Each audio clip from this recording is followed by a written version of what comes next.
Hi, I'm Brian Sullivan, Security Program Manager with Microsoft. And here with me today are Dave Weinstein, Senior Security Engineer, and Jason Shirk, Security Program Manager, both with Microsoft. So welcome, guys. Hi. Thanks, Brian. So tell us what you're going to be talking about at BlueHat.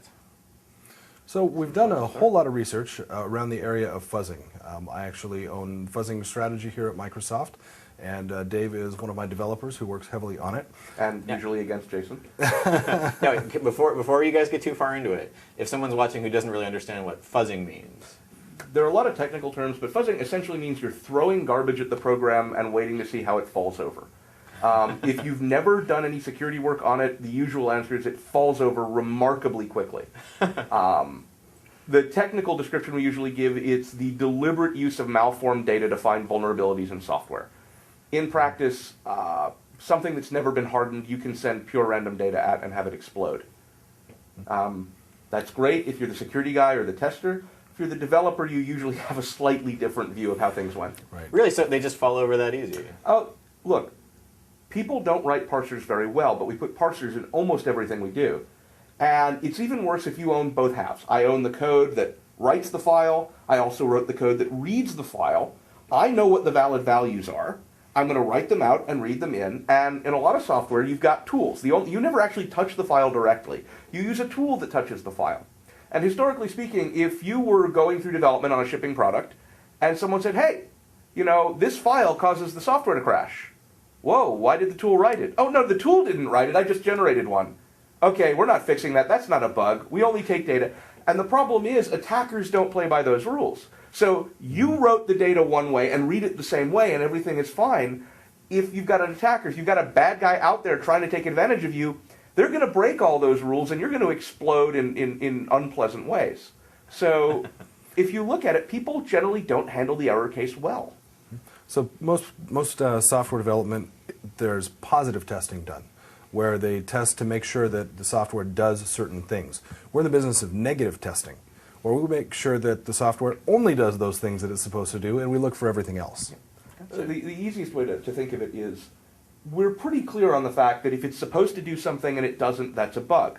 What happens if there's no definition? If we say that, this will always be 0, 1, 2, or 3, and if it's 0, do this, if it's 1, do that, if it's 2, do this, if it's 3, do the third thing, and I pass in 97.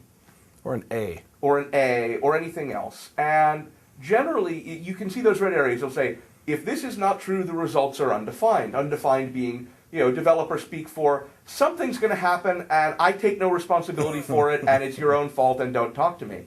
Or occasionally, undefined means it's going to be bad, and I don't want to do the work to figure out how bad. And that was all well and good, 20, 30 years ago, but those days have been and gone, and you have to assume that there's a malicious person who's going to take advantage of any mistake you make. And that's, the trick to fuzzing is that normally we have a problem, in that if someone's developing software, that's what they specialize in, especially if it's a specialized piece of software. If you're talking about particular subspecialties where they're really good at certain tasks, they focus their career efforts, their skill efforts, everything at doing this. It is unreasonable to go in and say, you know what? You need to be an expert in all that, but we also want to make you a security expert. Here are all these conferences, here are all these websites, here are all these books. You go learn. By the way, you need to be able to do that tomorrow. It's not a reasonable thing to say. It's not a reasonable thing to assume that everyone has to be a specialist in everything. The nice thing about fuzzing is that it doesn't require you to be a specialist. You don't have to say, is it possible that an attacker could make this happen? Because it did. If we want to know if an attacker gives me a bad file, will I crash? And I give you a bad file and you crash, it's now not theoretical. It's real. It happened. And that sort of leads into the second part of our talk and what I'm going to be talking about tomorrow, which is not all crashes are created equal. Some crashes are more equal than others. And I should say, all crashes are bad and you should fix all your crashes. By the same token, both Jason and I should exercise more, eat less, that sort of thing. People don't do what we're supposed to do. And when you're looking in development at what went wrong, traditionally we've always gone with the more often it happens, the more important it is. If I get a crash that happens 10% of the time, then we have to fix it. If I get a crash that happens, one time in 10,000, it might slip through a triage. If I get a crash that only happens if I give it a deliberately bad file, it gets punted immediately if you're looking at things traditionally. So how do you know what bugs to fix? And the problem is, analyzing a bug to see how bad it is does take security expertise. Moreover, it takes security expertise that has to stay abreast of the state of the art. Is that where like the fuzzer comes in, is to kind of like Well, build that knowledge the in? fuzzer creates the bad data, but now I've got a crash, and a crash is bad, but a crash can simply be it crashed, I have to restart the program, and a crash can mean a sophisticated attacker can take over your computer and sell it on the black market. So what do you do? And again, the problem is that exploitation technology advances. Things that 5, 6 years ago were considered unexploitable now are considered pretty trivially exploitable. It's not reasonable to assume that, again, someone who's a developer making software is going to be an expert in exploiting software. And so we are announcing a piece of technology. It's an extension to the Windows debugger called Bang Exploitable. Windows debugger commands all start with the extensions are introduced with a little bang. And what it is it actually looks at the crash dump, and it applies a set of rules that we've developed internally, and it uses those to try and figure out what it can tell you about the crash. There's some types of crashes where we say this is exploitable. In fact, the indication of the crash is you were actually exploited. If there had been a real exploit there, it was over.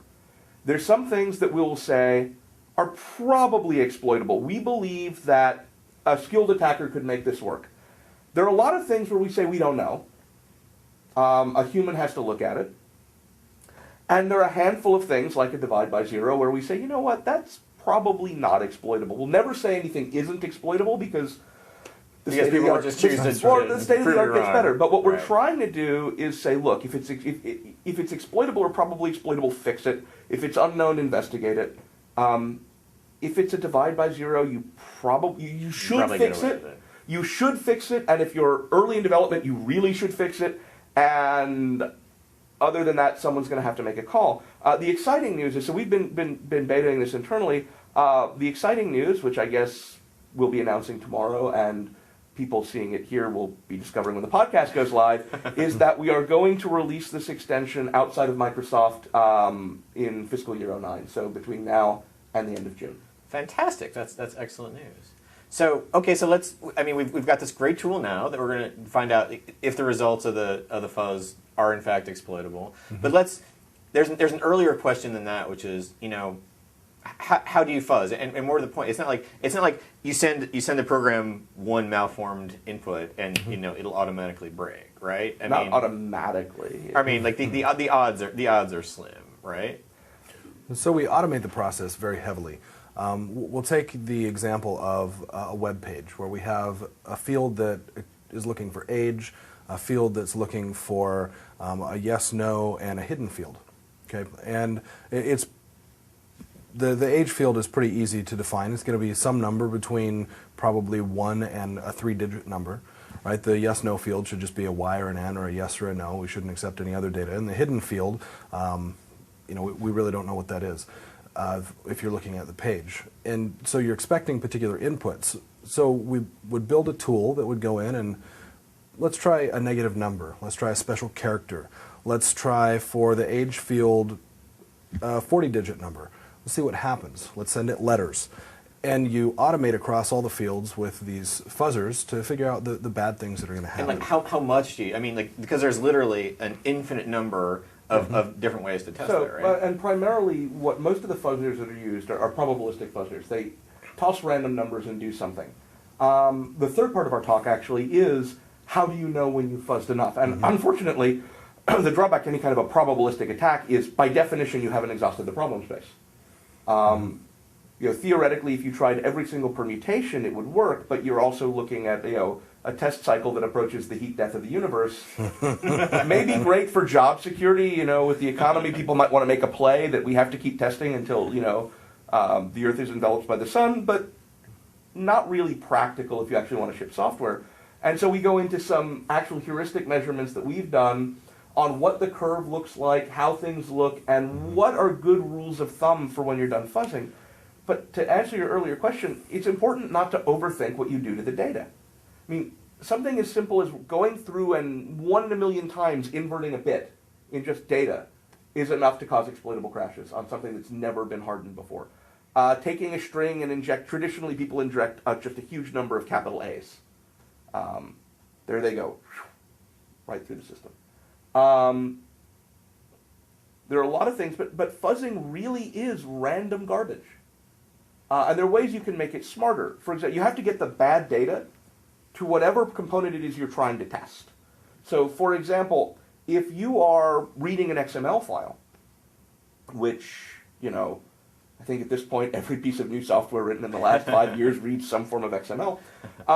If I start randomly injecting less thans, I'm not actually testing your software. I'm testing the XML parser that you happen to be using. Now, hopefully, your XML parser can stand up to that. Now, if you wrote your own XML parser, this is a good thing to test. But assuming you're using a well-tested, well-secured XML parser, I'm never hitting your code in the first place. I've got no insight into what's happening in your code.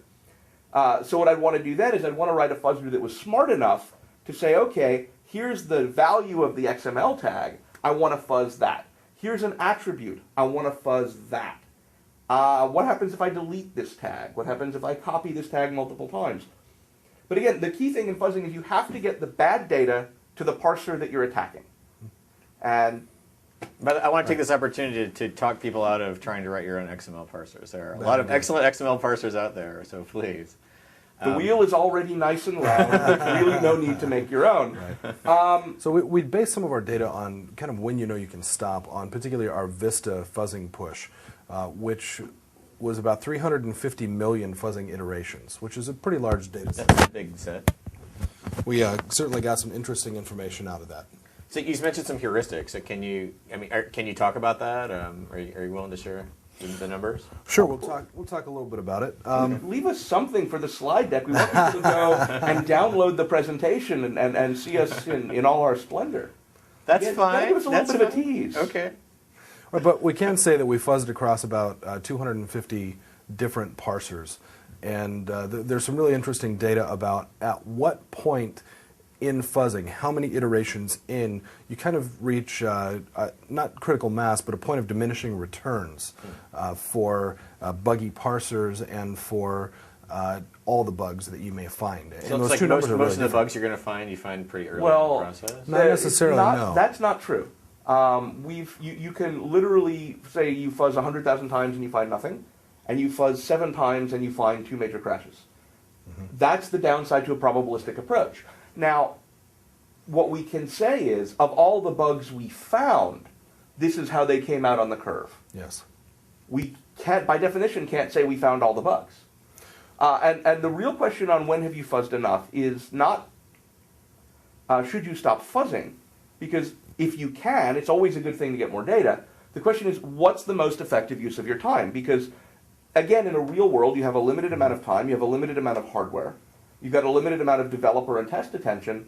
So the question becomes, I could test this parser 2 million times, or I could test these 4 parsers 500,000 times. What's the difference in the coverage? Right. And we actually have numbers, and we're not going to tell them to you unless you want to. One example, though, that I'll give you out of the numbers, and it's a small example, is past about 1.5 million iterations, it's almost 1 million iterations before you hit your next bug across the parsers that we tested. So it becomes much less probable that you're going to find a parser or a bug in the parser in the time it would take you to go and find other bugs in other parsers, or to change your approach. Because the rule of thumb in fuzzing is if you change your approach, you find different bugs. Yeah. Interesting. And we are going to go, we've done, again, more internal testing. And we have found, we've got descriptions of what different fuzzing approaches found. And it really is a case where there are strong advantages to trying multiple approaches. And again, I want to get back to fuzzing is inherently a pragmatic discipline. It's probably the most accessible of the security tool set to anyone who isn't a security specialist, because it's really straightforward. I throw a whole bunch of things at the wall and I see what sticks. And because of that, it's really easy for someone to get their teeth into. You can sit down in the course of half an hour and come up with a new approach and just try it. And if it works, it works. And if it doesn't work, and you go on to the next thing. All right. Well, give us a takeaway for the audience, something they can act on hopefully as soon as possible in their code to fuzz away. So it would be to take multiple approaches, I'd Okay. say, where you might have a mutational fuzzer, which is a fuzzer that takes known good data and changes it in random ways, and that's your only approach that you're taking. Add a generational fuzzer also, which understands the rule set of the data and generates new data, because you'll find different things. Also, be certain not to be too strict in following the rules of whatever parser it is that you're running against. Because if you don't ever check the tags in the XML will say, you'll never find the problem in the XML parser itself. Jason's being more of an optimist than I am. My first statement is that you have to assume that if you are a popular application and you consume any data from someone else, whether that's a file, whether that's network traffic, whether it's a SOAP request, whatever it is, that if you're popular, that somewhere there is a bad guy who is going to try and break you. Mm-hmm. And so what you need to do is look at those inputs and do a simple fuzzer. You know, have something that randomly makes SOAP requests at you. Have something that takes your files and flips bits at random. Inject random data. For that matter, just generate random data if you have to. But get some coverage. Because if you've got nothing, you're low-hanging fruit and you're an easy target. In a real sense, we have the harder job. What we're trying to do as part of this is to try and help everybody build stronger software. It's part of what our mandate is. As an individual software developer, your job is to create software that's better than in a real sense, that's better than the surrounding environment. There's an old joke. Two guys are in the mountains, and all of a sudden they startle a bear. And they start to run, and one guy stops and starts tightening his shoes. And his friend looks at him and says, "You're not going to outrun that bear." He says, "I don't have to outrun the bear. I have to outrun you." So from an independent developer standpoint, you want to be not the low-hanging fruit, because the bad guys are doing this for money. And so what they're looking for is large market share, which pretty much everybody wants, and easy vulnerabilities. So your job is to get that large market share and not have the easy vulnerabilities. We know that for any sufficiently large software, there are going to be problems. It just needs to be easier than someone takes a dumb fuzzer and throws it at it, and 30 seconds later, they've got you. Awesome. It's going to be a great talk. Really looking forward to it. Thanks, guys, for joining us. Thank you. Thank you.